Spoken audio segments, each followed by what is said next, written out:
No problem kay Bicol Saro Party List Representative Terry Ridon ang planong pagsasapubliko ng SALN ng mga government official. Bahagi ito ng mga nakalatag na reforma ni Ombudsman Boying Remulla. Ang detalye sa Agenda Weekend Report ni Lyja Bonzo. Sang-ayon si Bicol Saro Party List Representative at House Infrastructure Committee Co-Chair Terry Ridon sa planong isapubliko muli ang Statement of Assets, Liabilities and Net Worth o SALN ng mga kawani ng gobyerno. Ano natin masusukat kung meron bang unexplained wealth yung pong mga opisyal at mga kawani ng gobyerno. Ngunit paalala ni Ridon, isang mahalagang usapin ang data privacy sa hakbangin ito ng bagong ombudsman. Kailangan pong mapagpasyahan alin po yung nakaredact.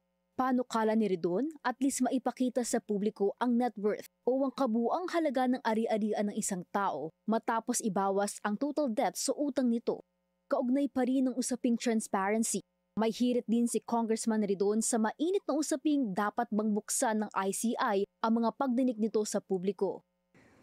Kailangan ho nila magpasya alin po yung mga bahagi na pwede hong meron pong public proceedings. Ibig sabihin, bukas sa publiko, bukas sa media. Hindi naman necessarily live streaming.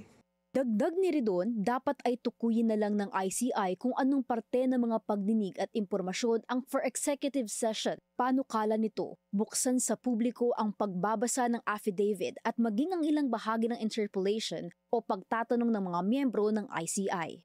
Paglilinaw ni Ridon, ayaw naman daw niyang pangunahan ng ICI. Pero tinitignan nila ang posibilidad na formal itong irekomenda sa komisyon. Para sa Agenda Weekend, Lyja Bonzo, Billionaire News Channel.